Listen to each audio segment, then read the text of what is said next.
just embracing the idea that this is an obstacle, clearly, but there's so much you can learn from it. There's ways that you can reframe this conversation, but also the relationship with the customer moving forward and how you're going to respond to what might not have been a great call.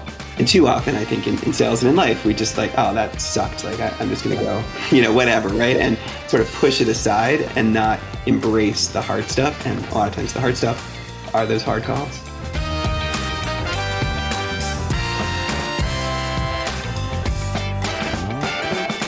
Hi, friends. Welcome to the Sales Enablement Podcast. I'm your host, Andy Paul.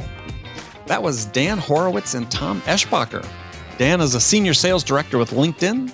Tom is a senior sales manager for LinkedIn Marketing Solutions. Now, this is a fun conversation today because we're talking about subjects a little bit different than the topics we normally talk about. We're talking about Stoicism and sales and the lessons that sellers can learn from the teachings of the Stoics. I know many of you have already read Ryan Holiday's book, The Daily Stoic. Well, we dive right into learning what Stoicism is and how it originated. It's always good to have the origin story. And sort of frame it. Here's a quote from Marcus Aurelius, who is a Stoic.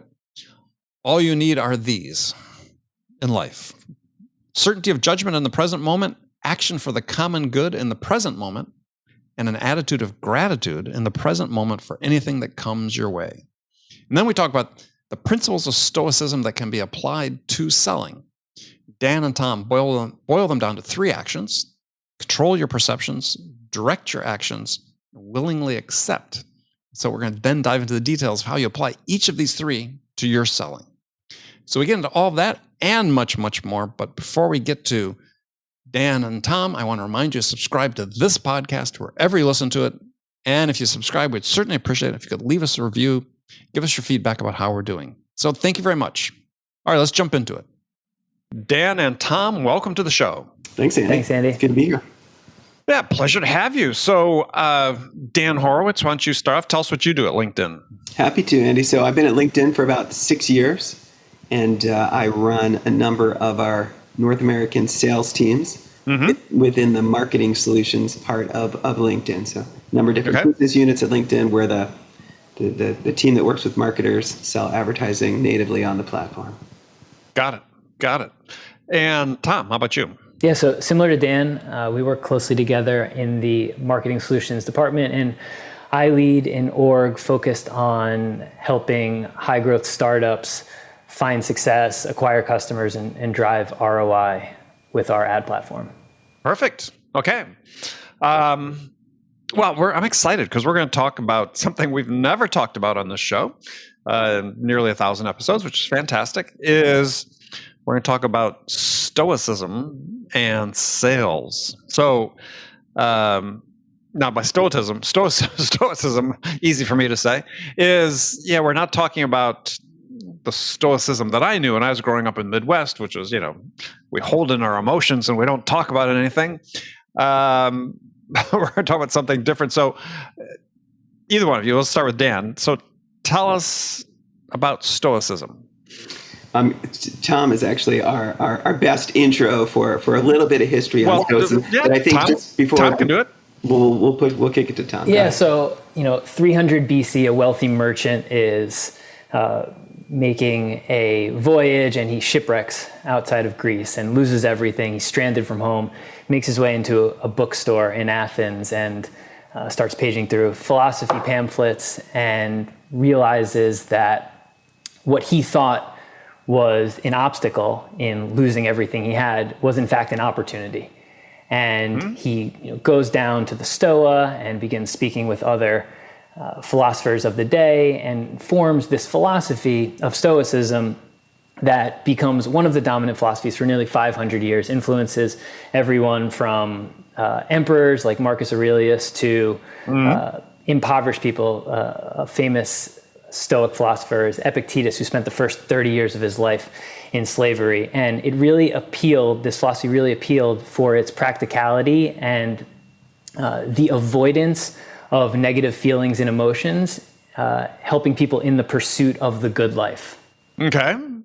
So how is that now sort of migrated into sales? I mean, tell us sort of the basic tenets that and we'll get into the details of it, just on an introduction of the tenets that are important for salespeople.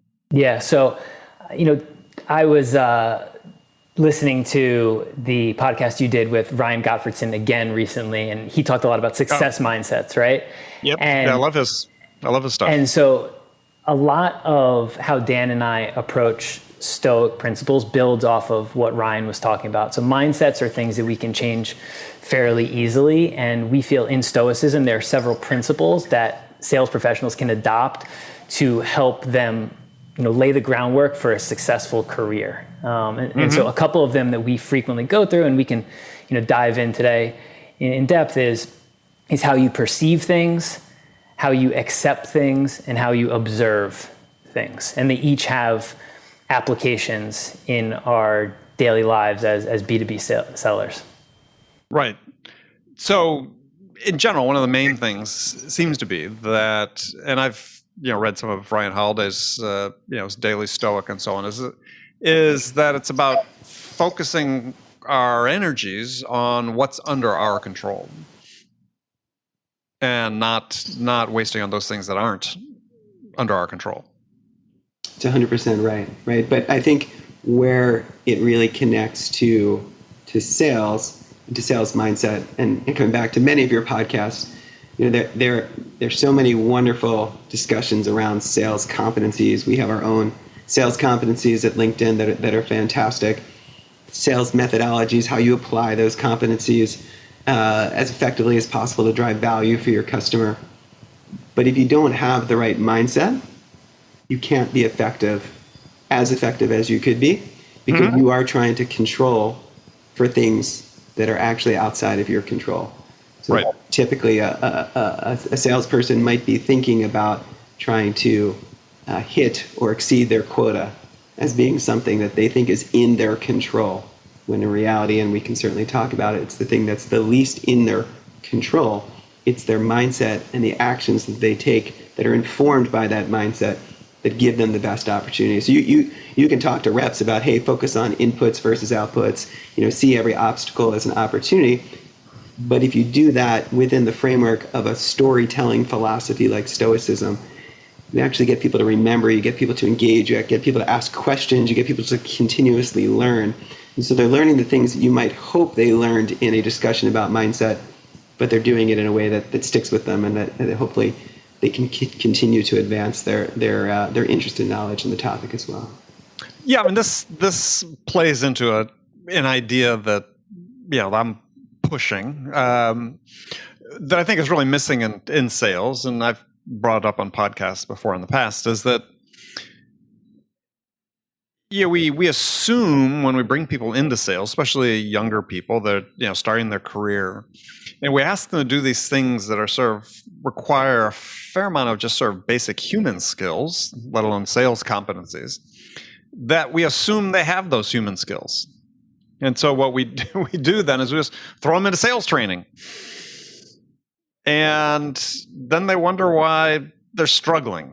Or if and it may not happen to them right away. It could happen to them after 5 years or 10 years. I've encountered people that reach out to me for help that been in business for a couple decades, and they're struggling with this. And what's missing is just some of these core human skills, not sales competencies. And so it seems to me like we need to invest, whether it's talking about some philosophy, and Stoicism's not a religious thing. It's not offensive to anybody particular faith. But don't we need to spend more time? I guess my question is before we teach people how to become salespeople, is help them become better humans first? I think that one of the things that you need to do before you can become a better human, which you need to do before you can become a better seller, is you still have to have the right mindset. Yeah. I tell a story, which Tom knows really well, about, and I see that I got to work with this about 3 years ago, and he'd actually been a seller for about 5 years, but had come onto a new team and didn't have the best onboarding onto that team. And by the time he and I started working together, he was pacing at like 40% to the quarter, with like 6 weeks left to go in the quarter. And I remember asking him, when you come into work in the morning, what's the first thing that you focus on? And he said, I focus on my number. Mm-hmm. And I said, well, how's that going? Right? And he's like, it's terrible. And so you start to unwind that and start thinking about what are things that you actually could focus on, that if you could repeat over and over and over again, whether it's how you prepare for a meeting, the kind of questions that you ask the meeting, your level of curiosity in the meeting, mm-hmm. How you prioritize your time, your interest and passion for the book that you're working on. If you do that and get better at that every day, that's all within your control, right? And so I think that's what Tom and I try and get people to understand, because we just presented this topic to our virtual sales kickoff, and Tom likes to start by asking people to annotate, because it's obviously all virtual, to annotate on PowerPoint in Zoom, whether you are in control or not in control, and we start with your quota. And what Tom, about 90% of the people, right, say that they think they're in control of whether they're going to hit their quota, right? Because they're forecasting, they're reporting, they think that they can control that outcome, when really they can only control the inputs. Right. Whether a customer buys from them, whether they leave, whether they have a relationship with another platform, whatever it might be that causes them to buy or not buy from that seller, is totally out of their control. Yeah, it boils down to the idea of do what you must, let happen what may. If you're controlling your inputs and doing the right thing, so your proposal, mm-hmm. you're tying it to customer value, you're including social proof, you have relevant case studies that you're, delivering to a customer when you're making your recommendation. Those are all things that are within your control, right? Because you control your thoughts and your actions. So those are all your actions, but you cannot control how your prospect receives that proposal. And ultimately that is what will impact your number. So the idea of outcome independence is one that we really try to harp on to our reps, to get them to focus on improving their competencies and mastering their inputs. Yeah, no, I think it's a great point. And first of all, it's one I'm sure that scares the bejesus out of a lot of sellers when they really think about it, is because I didn't do it today, but I did it a couple years ago. Googled controlling the sales process. There were like 300 million returns on it. And it's like, this is sort of the problem that exists in sales, is we continue to perpetuate these myths that, they're myths, right? It's like one of my favorites is, the myth of the closer. As I tell people, so in business to business sales, you're selling to the enterprise. So how often have you been in the room when the customer makes the decision? Oh, you're the closer. Okay, I got it. Yeah. It's like, and yet we continue to train people to believe this. In fact, in SaaS, we recruit whole class of salespeople and call them closers. And we wonder why, performance, at least in business-to-business sales, is not good. At least based on the statistics we see. It's like, how do we change, just some of these myths, these beliefs, these mindsets? Because I agree with you. I don't know if I came to it naturally or philosophically or whatever, but it's always been sort of my approach, as you talked about, is all I can control is me. And I want to try to become the best version of myself, because I increase the probabilities that how I'm perceived by the buyer is better. But I can't control that. I can just do the best that I can do. Yeah, one of the things we talk about in this presentation is I think people think they can control the sale by talking. Right, and all of the research that's been done shows that the reps that are most successful actually are far better listeners, right? And so we sort of share the Stoic wisdom around listening twice as much as you talk, and it gets people to at least begin to start letting go of thinking that they do need to control the conversation by talking. Mm-hmm. We all know the more that you're talking, the less you're listening, the less they're actually telling you about their problems, the less you're actually asking layered questions, the less that they're actually building a relationship with you.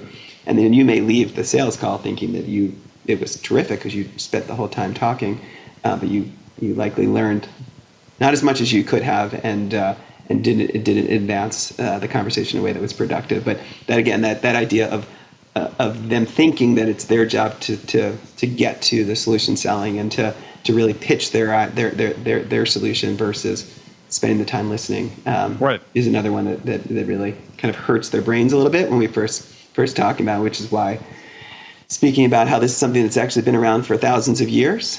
This philosophy of listening more than you talk isn't something that sales managers and sales coaches created, but it's something that works in your life in general. Yeah, Andy, you mentioned earlier, being human is kind of the heart of being an effective salesperson, and think about the time in your personal life where you spent 30 minutes with someone and they talked for 25 minutes. Was that a great experience for you? Probably not. And so as a salesperson, we want to flip that script as much as possible and let the customer talk and explain their thoughts and their situation. And so the idea here, Marcus Aurelius has this quote, practice really hearing what people say, do your best to get inside their minds. As most of us are still selling in a remote virtual environment, active listening becomes trickier. We have fewer physical cues to key off of. And so it becomes important to listen for the silence. When someone stops speaking, golden silence, count to 3 in your head to see if they're going to continue expanding upon their thoughts before jumping in and just, listen to understand. Don't listen for your turn to speak. Well, I think that's critical, right? I think we have this big gap, and I call it the gap between knowing and understanding. It's because what we do is we deputize sellers to go out and do discovery, quote unquote, do discovery. And they either through following a script or just through habit, they have questions they ask, and they rampage through these questions. They collect this basket full of facts, knowledge, but they don't understand anything, right? And this is to the point that the quote about Aurelius is how do we get people into the mindset to say, okay, well, we need to ask that extra question, right? We can't just take what the customer says at face value. Our job is to understand. Not just know, it's to understand. And this is again another. To me, it's a combination of mindset. Yes, it's certainly a competency, but people have to. We have to make the sellers understand this is the job. Yeah, sometimes we've leveraged a tool like Ring DNA to be able to listen for just the turn of phrase of "tell me more." Because we teach tell me more from a layered question perspective, and so it's actually an alert that our managers will get when someone says tell me more on a call, because we want every call. So even if you can't think of a great layered question to ask after your customer tells you something, if you just say that's really interesting, tell me more about whatever you just said, they'll just keep talking and they'll tell you more stuff, right? It's not like you have to have a special notebook of layered questions, which they all want once you start training on layered questions. What kind of layered questions are the best layered questions? Well, that's right. Yeah, tell me more. And what else can you tell me about that? From Michael Bungay-Stanier's book is, those are great questions. And it addresses this point where, we get this feedback from studies that Gartner and other people do that, C-level people don't feel they get value from the conversations they have with sales, B2B salespeople. And there's this underlying assumption in that sort of that sellers need to have a certain level of knowledge to have these conversations with those people. And my belief is, in my own experience, is, well, no, you don't. You just need to have the curiosity to be able to do that. You need to be able to keep asking the questions. Tell me more. What else can you tell me about that? Until you do reach that level of understanding. I've never run into a customer yet who says, well, that's a stupid question. Or if they see that you're sincerely interested in learning, they'll tell you the answers. Exactly. I mean, what back to your humanity piece, right? What do humans love doing? They love talking, right? So the more opportunities you give the customer to show that you're engaged, show that you're curious, to show that you want to learn more, but they're doing the talking, they're going to think it's a great call. Sure.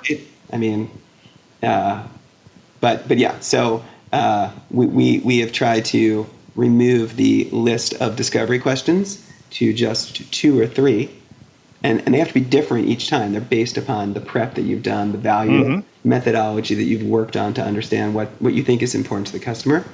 But like any conversation, and it's gotta iterate from where it starts. And so, yeah, tell me more is something we ask for on every call and get notifications when it happens. Yeah. So after controlling your perceptions about what you can control or not, then you talk about acceptance. And so let's dive into acceptance, because I thought that was interesting. I don't know, Tom. Yeah, this is probably my favorite aspect of Stoicism, and one that impacts me both as a salesperson and especially as a father of 2 kids under 2. Amor fati, right? So not merely bear what is necessary, but love it and try to accept the situation and find the opportunity in it. So the Stoics have this phrase, the art of acquiescence, and I joke that I'm more of a math guy, so I call it the arithmetic of acquiescence. And you start with what might be your initial reaction to something, and you divide it by a reframe.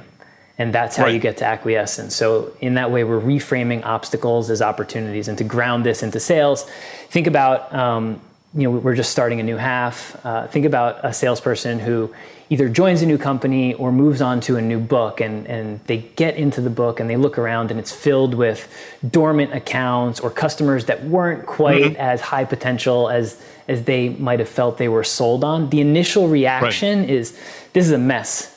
And what did I get myself into? But here the Stoics would counsel, reframe to find the opportunity. And so you'd say, this is an opportunity for me to demonstrate my turnaround skills, my sales excellence, an opportunity to experiment with new tactics. Another acceptance tool here is to turn have-tos into get-tos. So your CSM goes out on leave, and the initial thought might be, I have to cover all of their work for the next month. Change that to a get to. I get to become more of an expert on the other part of our service model. Have to's to get to's is a really big, hack in having a positive growth mindset. Right. Well, I mean, on the surface, it sort of sounds like sort of the the glass half empty or half full type approach, but it's more than that, though. It is, and so I'll give a real world 1 hour ago example here where a rep of mine had a difficult call with a customer, and it didn't go exactly the way she had planned, and she said to me that was somewhere between a bad and really bad call. And so I'm thinking, well, what's the reframe here? And the reframe was, you're going to learn a lot from that call. So looking at it from that angle, it'll be one of the best calls you have all year. And yeah, it might feel like some mind games, but if you lean into it enough, it will help you have just more positive experiences and stay down on yourself for a shorter amount of time and become more resilient. Yeah, I mean, I sort of look at it like behavior change, right? Is that, if you look at habits, there's a trigger, right, for a habitual behavior. There's this emotional response is people's, sort of immediate impulse about what to do. But if they acknowledge that they have a choice about how to react to that, which could be the reframe, and then choose a different behavior, then it's sort of what you're talking about, right? It's and you do that enough, then this starts becoming second nature for you. Well, and Andy, you talk a lot about on the podcast, so we don't do a great job of training sales managers, and it's the reason we actually started this work with sales managers before we even brought it to ICs, because it would be very difficult for that rep in the moment to reframe. I mean, she's relatively inexperienced. She feels personally like she let maybe Tom down or let the customer down, right? And I think if the manager doesn't understand the importance of mindset and the importance of getting her to productively absorb what just happened in a way that she gets better from it, as opposed to the many non-reframes that I think happen in a lot of those conversations, like you got to do better next time, or Right. Everybody has a tough one, don't worry about it, right? There's nothing that she's learning from that. She's not going to immediately like get better and also think that like she actually did learn something from it, which again, it's hard to reframe individually. So this idea of philosophy teachers, all of these different scholars, like it is something that needs to be taught. Something certainly as an individual, you're constantly learning, you're constantly reading, you're trying to get better, but having someone who can observe and who can help with that reframe, it's so critical. So yeah, that's why we started with our sales managers. And I had one of my managers just this week. We kind of have a part of our one-on-one where he talks about how he's been coaching his ICs and he just started calling it his reframes, right? Because it's so much of sales coaching. And being a sales manager is helping those reps through, because you're going to have a lot of tough calls. You're going to have a lot of moments that don't go as well as if you wanted to, but Right.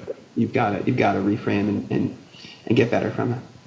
Well, I think part of the reframe, part of the role the manager plays in the reframe is that, the slight example Tom said before is shifting, reframing an I have to I get to, is to for the managers to make the ICs feel comfortable that, this is not, there's not a downside, right, to the I get to, right? It's because I think that's always that fear. That's why people sort of linger in the I have to side, because it feels safer to them.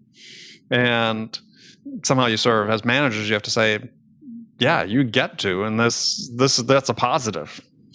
Yeah, I mean, I think it's the other part of this perceived concept, and you mentioned Ryan Holiday in his books, right? It's the obstacle is the way, right? Like you want to have hard calls, you want to be challenged, because that's the only way you're going to get better, and that's the only way you're going to have the kind of breakthrough conversations that you want to get to that lead to lots of opportunities for your book.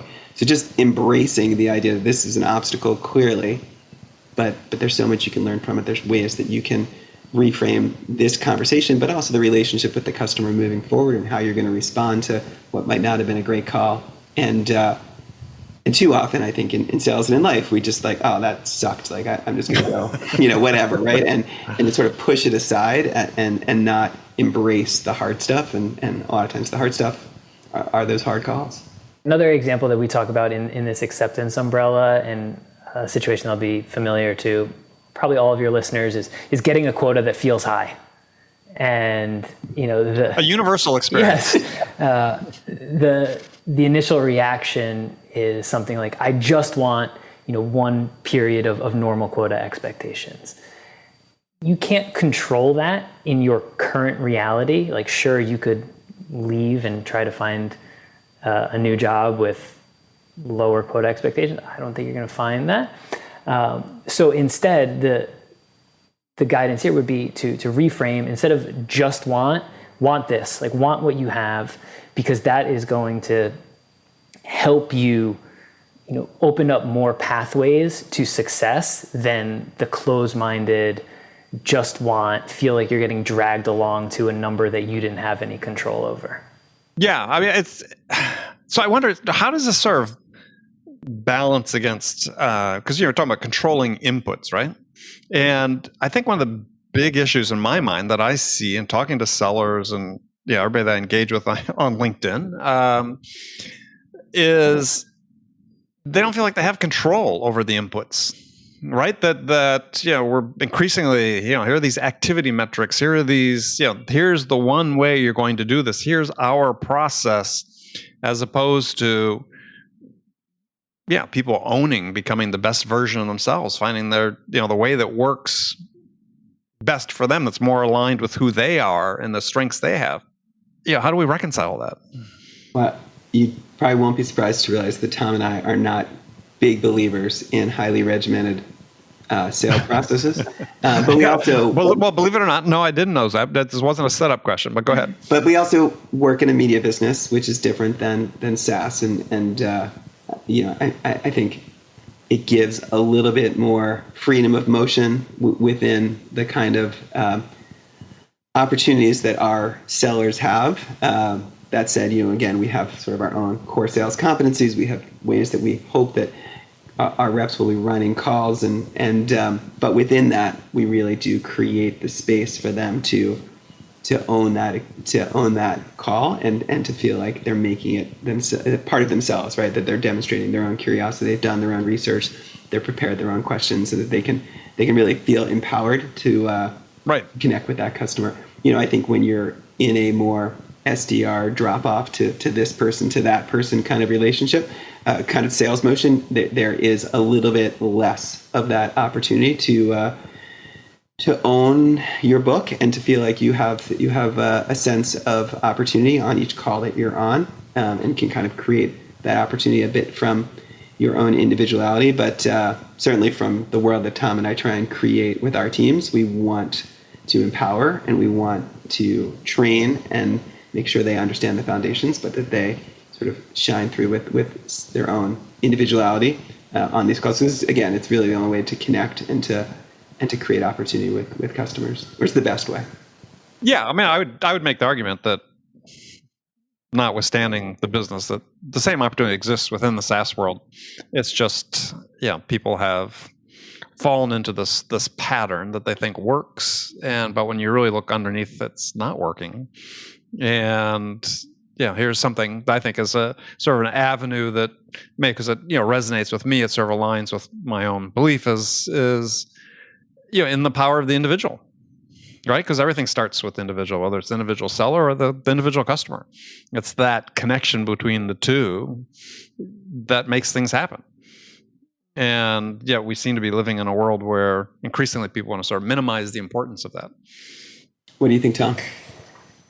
I think even within a highly regimented sales motion, there are opportunities for experimentation and individuality that you're mentioning, Andy. So Dan and I do our best, at least, to create an environment of psychological safety and experimentation, where one of our pet terms is explore and exploit, where explore a new avenue, and then once you find some success, let's see how we can exploit it a little more. But take an SDR, for example, who might be working with a set number of scripts and feel like they have limited autonomy or ability to impact them. Like, step back, and our hope would be that they're able to find ways that they can shape their own individual inputs that can manifest a better reality for not just them, but then the broader organization. So leaning in with a learning mindset and experimenting is something that all sellers can do, even if it feels like they're getting highly regimented behaviors like put on from high. Yeah, and I don't think it's a problem that's exclusively for SDRs in a SaaS world. I think it's for the AEs as well. I mean, it's almost more understandable with SDRs, and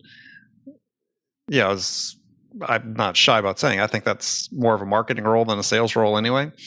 But I mean, certainly either SDR or AEs is there's definitely room, and I think it's incumbent upon managers and us as an industry, as senior leaders, as like Dan and yourself, is to empower these frontline managers to operate less from a position of fear, right? Because I think what they're trying to control, and this is why we get a lot of these behaviors, is that they're in this control mindset, and they don't really understand they're not really in control, and that there is a path that would lead to better performance if they understood that.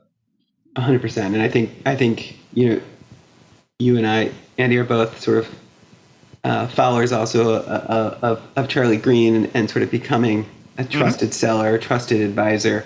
I think the more that you try and control, right, the harder it is to get anyone to trust you, whether it's in the first 20 seconds of an SDR trying to call you, or an email, or in a longer term sales cycle, right? And so demonstrating some vulnerability,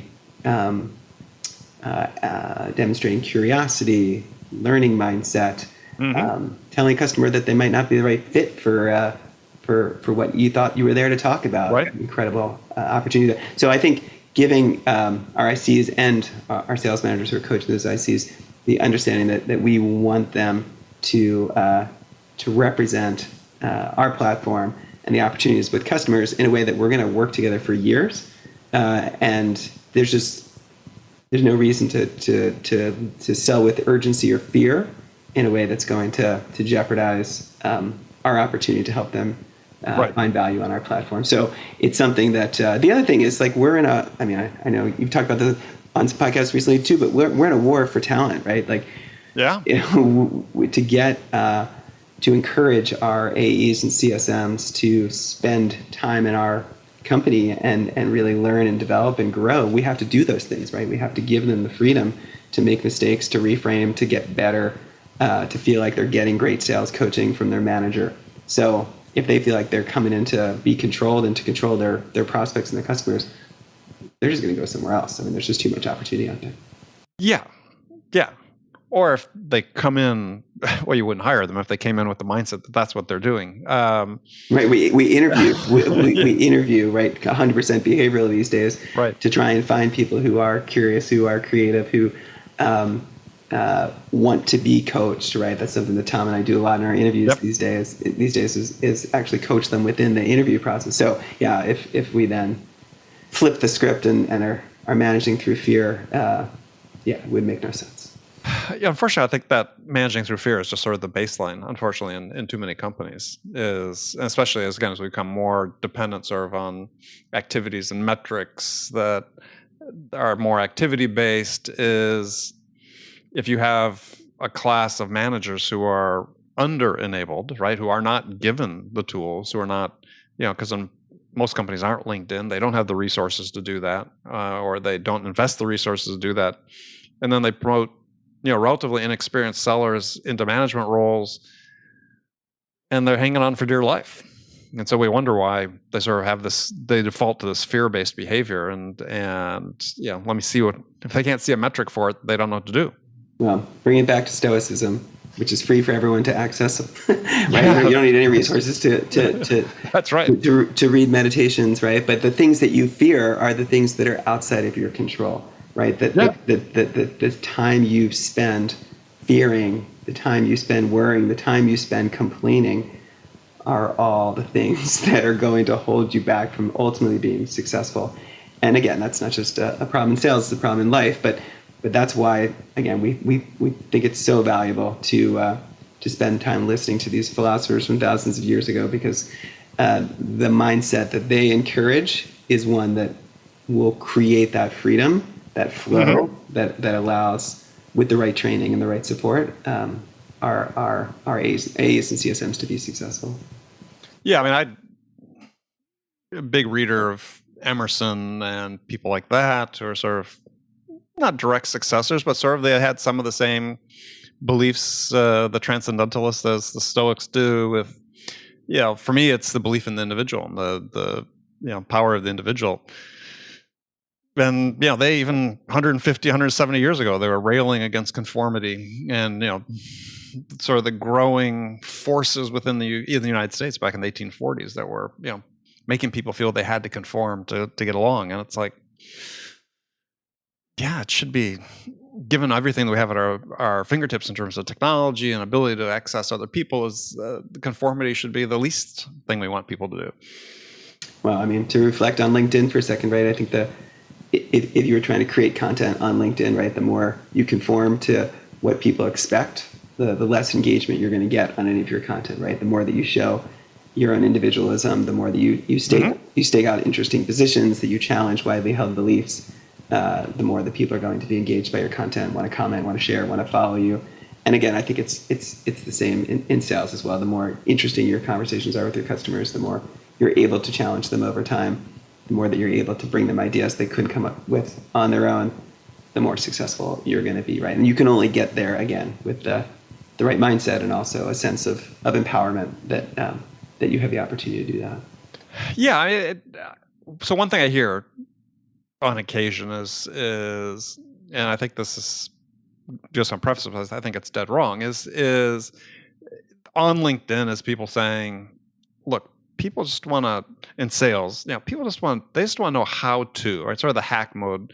They just want to know how to. They don't want to know the why.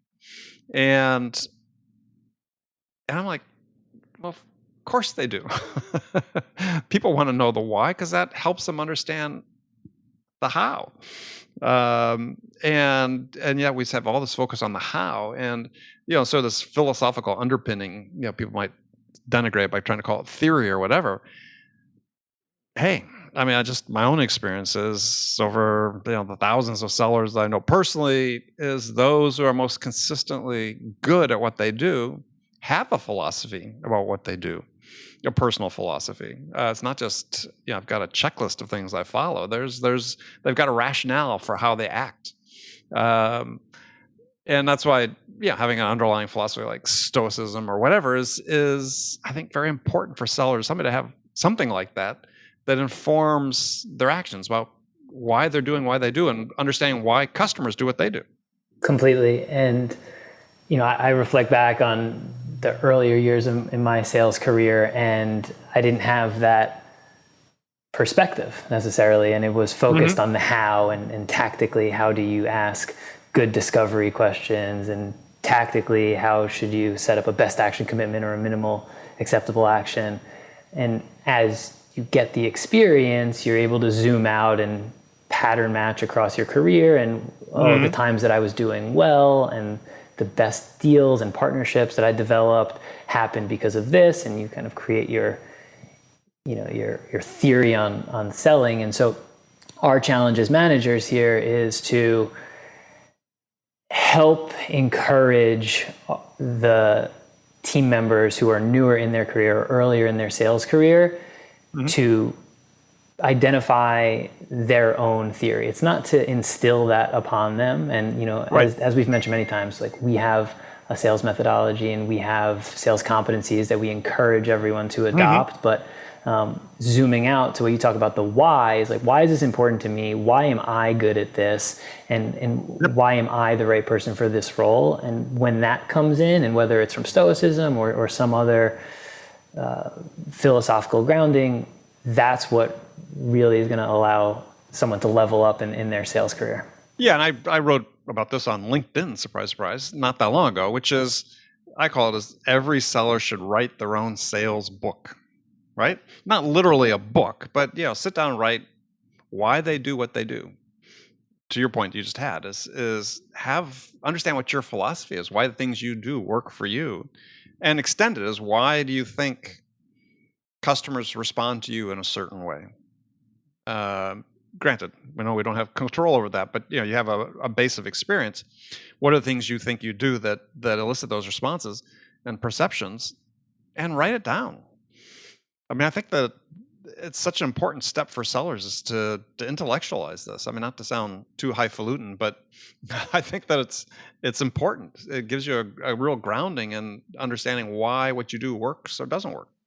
I mean, to tie that into Stoicism, right? I mean, the Stoics are huge fans of journaling, right? And reflecting and keeping a journal every day. And I think you could take that idea and turn it into a sales journal, right? Something that you reflect on the day. And that person that I told the story about earlier in the podcast, right? One of the things that we did work on was writing down at the end of the day the things that were most important that he needed to focus on tomorrow, and the things that didn't go as well today that he can improve on, right? And just that idea of starting and ending your day with some journaling and some reflecting. So yeah, I love the idea of the sales book or a sales journal, as long as it's focused on the things that salesperson controls, right? Right. So if the journal is all about how the customer didn't like them, or that their book sucks, or that their quota is too high, or that their manager gives them a hard time, sure, if you feel like it's important to get that out of your system, you could certainly put that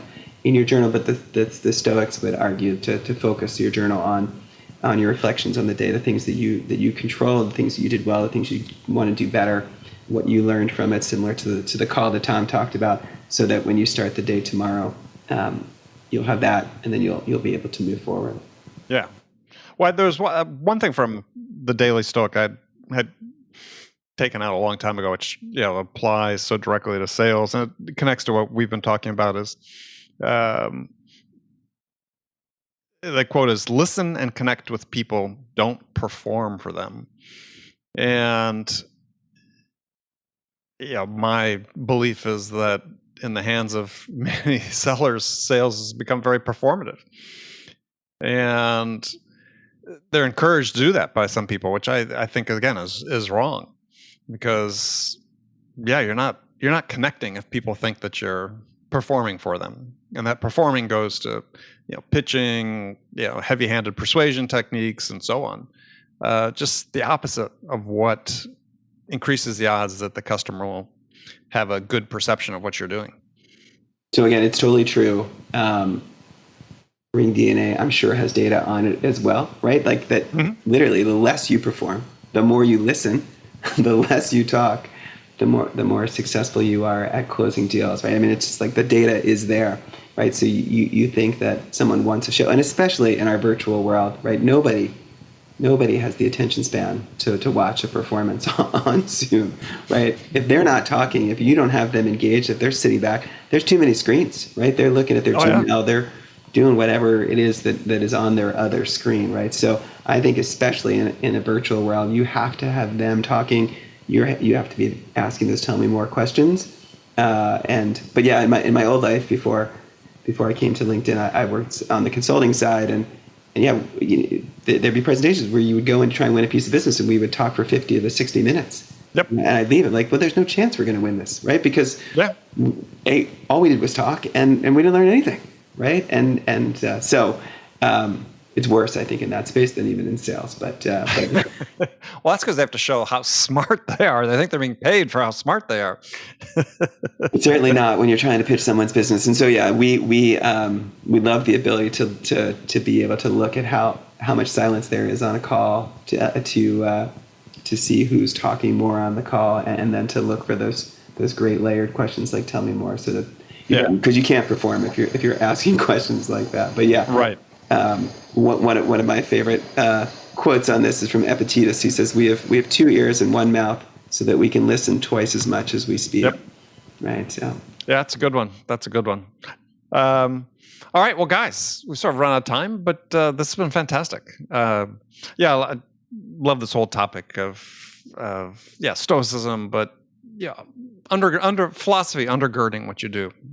Everybody could benefit from it. Some people, it may be religion, that's fine, but something that's you're intentional about the way you act in the world. I mean, I remember once hearing this interview once with this psychiatrist who was saying, you can't control how you feel, but you can control what you do with the feelings you have. And it's along the same lines, right? So you're going to have certain things that happen to you. You're going to feel certain ways, but you have a choice about what you're going to do with those. And just being deliberate and intentional is really important. Yeah, every minute you worry is a minute you wasted, right? So. Well, yeah. I mean, I've referenced this on the show before, but I just remember reading the survey results in a news article, I don't know, sometime within the last 5-6 years, where they asked people age 65 and over, what's their biggest regret in life? And the number one answer, I think, was 2/3 of people responded, I worried too much. Well, thanks for having us on, Andy. You can see it's been a pleasure. We love thanks talking about this. Yeah, and if people want to follow us on LinkedIn, we're going to keep talking about Stoicism and sales, so they're welcome to do that. I'm sure that they will. LinkedIn, we all know where that is. Awesome. Dan Horowitz, Tom Eschbacher. And we'll make sure we'll encourage people to follow you as well. So awesome. Thank you. Thanks, Andy. Okay, friends, that's it for this episode. First of all, I want to thank you for taking the time to listen. I'm so grateful for your support of the show. And I want to thank my guests, Dan Horowitz and Tom Eschbacher, for sharing their insights with us today. If you enjoyed this episode, please subscribe to this podcast, Sales Enablement with Andy Paul, on iTunes, Spotify, or wherever you listen to podcasts. So thank you for your help with that. And as always, thank you so much for investing your time with me today. Until next time, I'm your host, Andy Paul. Good selling, everyone.